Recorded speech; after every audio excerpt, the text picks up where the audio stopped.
Hola, bienvenidos a Antonio Profe. Vamos a continuar con los ejercicios del tema de ondas electromagnéticas.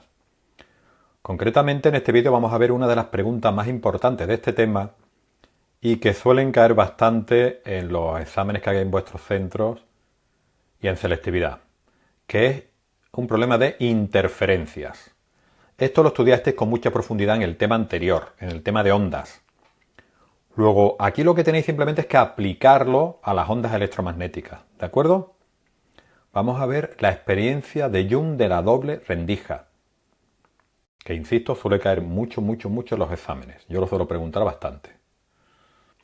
Antes de comenzar, recordarte que en este canal tienes todo lo que necesitas para aprobar tus exámenes de física y química, tanto en tu instituto como en las pruebas de acceso a la universidad.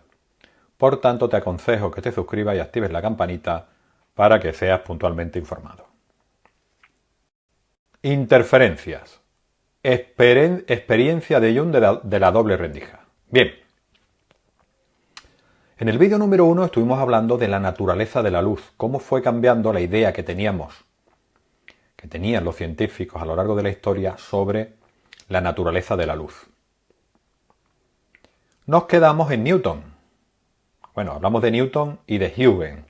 Dijimos que Newton decía que la luz estaba formada por partículas y que Huygens que la luz estaba formada por ondas. Como Newton era la estrella, el científico fantástico de la época, pues todo el mundo le hizo caso a Newton y ignoraron a Huygens. Hasta que llegó Young, que demostró que la luz se comportaba como una onda. Para hacer este experimento, Young tuvo en cuenta una serie de cuestiones. La primera, que las rendijas, que son estos agujeritos por los que va a colarse la luz, ¿vale? Las rendijas, pues tienen que tener tamaños parecidos a la longitud de onda de la luz. Y en segundo lugar, ¿vale? En estas rendijas, siguiendo con la teoría de Huygens, con el principio de Huygens, que insisto están en el tema anterior, justo en la rendija se van a comportar como focos secundarios de luz. Insisto, tenéis que ver el principio de Huygens que está en el tema anterior, ¿vale? Como si pusiéramos aquí pequeñas bombillitas, focos secundarios, ¿vale? Esta luz que se va a emitir o que se va a colar por aquí va a tener las mismas características que la luz que emitía esta bombilla. Por consiguiente, estamos hablando de focos coherentes. Bien, pues una vez tenido en cuenta esto, vamos a ver en qué consistía la experiencia de Young de la doble rendija. Young pues puso una fuente de luz, aquí yo he sido un poquito exagerado y he pintado un pedazo de bombilla. Esta luz emitía ondas, ¿vale? Que al atravesar estos agujeritos, estas rendijas, ¿vale? Por el principio de Huygens, se comportaban como si aquí, en este punto, y aquí, en este punto, hubiera pequeñas bombillitas que emitían luz coherente, de las mismas características que la que produjo el foco inicial. Estas bombillitas emitirían luz y aquí hemos pintado las ondas de esta luz, ¿vale? Una aquí y otra aquí.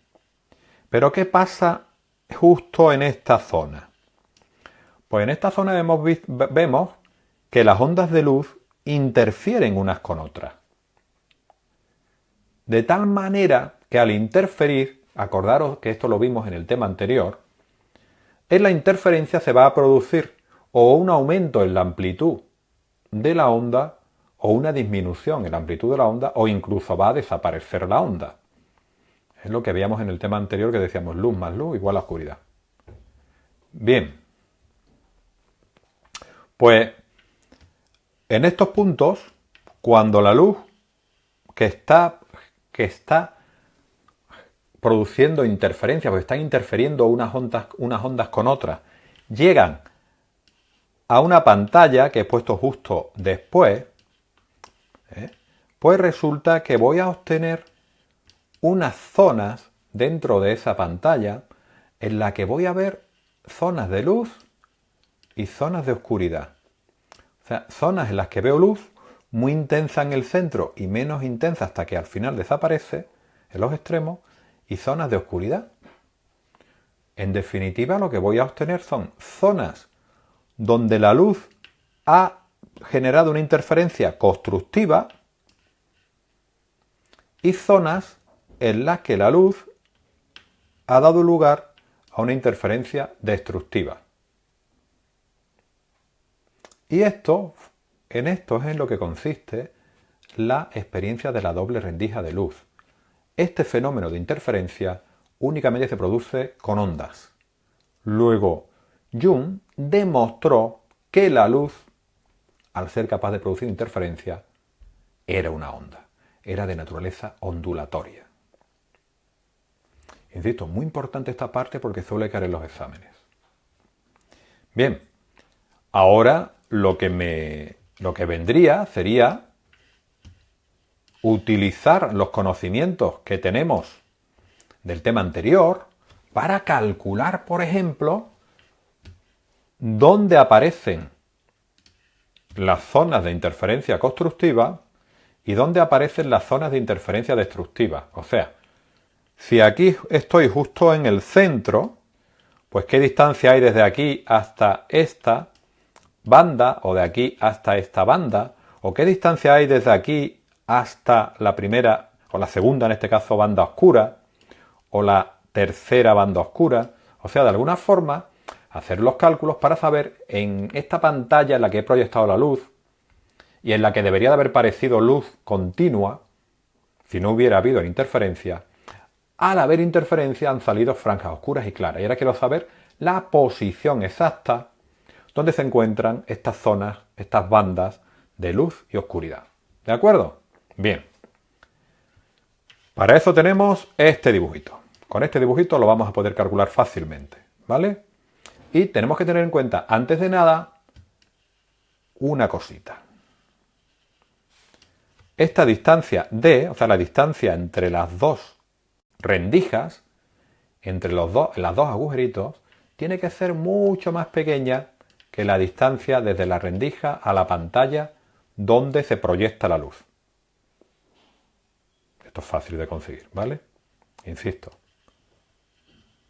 La distancia entre los dos agujeritos, entre las dos rendijas, tiene que ser mucho más pequeña que la distancia entre la rendija y la pantalla en la que se proyecta la luz.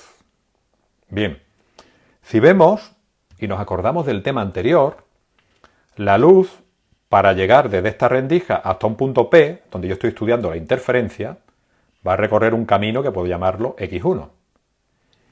Y la luz que pasa por la rendija de abajo, para llegar hasta el mismo punto, pues va a recorrer otro camino X2. Obviamente X2 es más grande que X1. Porque la distancia de aquí a aquí es mayor. Es obvio, ¿no? Lo vemos a simple vista. Pues, por trigonometría, vemos que esto va a ser D por el seno de tita, siendo tita este angulito pequeñito que tenemos aquí. ¿Vale? Fijaros, aquí está el ángulo, este es el cateto opuesto. Y esto será la hipotenusa, ¿verdad? Pues X2 menos X1, que es esta distancia, ¿vale? Esto es X1, esto es X2, pues este trocito será X2 menos X1, va a ser igual a D por el seno del ángulo, el seno de tita. Ecuación fundamental. Yo recuerdo todavía, en primero de mi carrera, teníamos una asignatura que se llamaba cristalografía. No habíamos dado muy bien esto en el instituto y esta ecuación, que no es tan compleja, a mí me parecía un mundo. Y realmente estáis viendo aquí que tampoco es tan compleja. Pero a mí, ya digo, en primero de carrera en cristalografía, cuando dimos esto, me costó tela. Una vez que lo entendí, perfecto, pero me costó mucho. ¿De acuerdo? Bien, pues ya sabemos que la diferencia de caminos del primer rayo, que sale de la primera rendija, y el segundo va a venir dado por D por el seno del ángulo. Bien, ¿qué sabemos del tema anterior? Que se produce interferencia constructiva cuando la diferencia de caminos, que hemos dicho que era D por el seno de tita, es un número entero de longitudes de onda. Insisto, esto es del tema anterior, ¿vale? la diferencia de camino que recorren los dos rayos va a ser igual a un número entero de longitudes de onda siempre que se produzca interferencia constructiva. Luego, x2 menos x1. Luego, x2 menos x1, que es d por el seno de θ, es igual a n veces lambda. Y cuando hay interferencia destructiva, x2 menos x1, o sea, d por el seno de θ, es un número impar de semilongitudes de onda. Si no os acordáis de esto, es conveniente que os miréis el tema anterior, ¿vale? Pero en definitiva, yo tengo una onda, cuando hay interferencia constructiva, las dos ondas llegan en fase, ¿vale? Las dos ondas llegan, las dos van hacia arriba, con lo cual las amplitudes se suman y obtengo una onda del doble de amplitud. Pero cuando están desfasadas, 90 grados, en este caso, pues cuando una onda va hacia arriba, a ver si lo podemos ver, una va para abajo, con lo cual se restan y se anulan. Cuando hay interferencia constructiva, estoy obteniendo luz, incluso de mayor intensidad, de la que partían de cada una de las rendijas, y cuando tengo interferencia destructiva estoy obteniendo luz de menor intensidad o incluso oscuridad, cuando se anulan completamente. Insisto de nuevo, estas ecuaciones las tenéis deducidas en el tema anterior. La interferencia constructiva ocurre cuando hay un número entero de longitudes de onda, interferencia destructiva cuando hay un número impar de semilongitudes de onda. Bien. El primer máximo en la pantalla lo tendremos si hay una interferencia constructiva, porque ahora podemos dividir el problema en dos. ¿Dónde me sale la interferencia destructiva? La primera, la segunda, la tercera banda. ¿Y dónde me sale la interferencia constructiva, dicho antes? Pues destructiva ahora. Primera, segunda y tercera banda. Pues lo que vamos a hacer aquí, vamos a hacerlo en una, no vamos a hacer las dos, ¿vale? El primer máximo en la pantalla lo tendremos si hay una interferencia constructiva para n igual a 0. Porque a n, como tenéis aquí, le vamos dando valores 0, 1, 2, 3. Luego, para n igual a 0, obtendremos el primer máximo, la primera banda, vamos. ¿De acuerdo? Y ahora lo que nos interesa es relacionar esta ecuación que tenemos aquí. Si vamos a ver las franjas oscuras o esta relación, esta ecuación que tenemos aquí, si vamos a ver las franjas con luz, que es lo que queremos hacer, ¿vale? Con parámetros que podamos medir. ¿Y qué podemos medir? Pues podemos medir L, podemos medir D, podemos medir el ángulo, o sea, con cosas que podamos medir, ¿de acuerdo? Entonces, fijaros, repito, lo que nos interesa es relacionar los máximos y los mínimos en la pantalla con las características de la onda y la separación entre las rendijas, ¿vale? Entonces, para eso lo primero que tenemos que hacer es, yo sé que el seno de un ángulo es aproximadamente igual a la tangente del mismo cuando el ángulo θ es muy pequeño. Esto es trigonometría, ¿vale? El seno de un ángulo es aproximadamente igual a la tangente del ángulo cuando hablamos de ángulos muy pequeños. Y claro, la tangente de un ángulo, ¿cuánto vale? Fijaros, esto es θ, pero esto que está aquí también es θ, ¿vale? ¿Y por qué este ángulo es igual a este? Me preguntan mucho mis alumnos. Pues hay un truquillo que es muy sencillo. Si os fijáis, esta línea es perpendicular a esta y esta línea es perpendicular a esta. Pues el ángulo que forman esta con esta, que es θ, va a ser igual al ángulo que forman esta con esta. Repito, esta línea es perpendicular aquí, ¿verdad? Vamos a esperar a que se quite. Y esta línea es perpendicular aquí. Luego, el ángulo que forman esta y esta tiene que ser igual al ángulo que forman esta y esta. ¿Vale? Y por eso esto es θ. Luego, en vez de poner, cuando llego aquí, y digo, bueno, el seno es aproximadamente igual a la tangente y es igual a seno partido de coseno. Cateto opuesto partido de cateto contiguo. ¿Vale? Pues si tengo aquí θ, el cateto opuesto es I, esta distancia es I, y el cateto contiguo es L. Luego puedo poner I partido de L. Y fijaros, ya tengo cosas que puedo medir. La longitud, que es lo que yo quiero, de donde aparece la franja de luz o oscuridad, dependiendo de si utilizo esta o esta ecuación, y la relaciono con L, que es algo que puedo medir fácilmente. Luego, volvemos a las ecuaciones de arriba.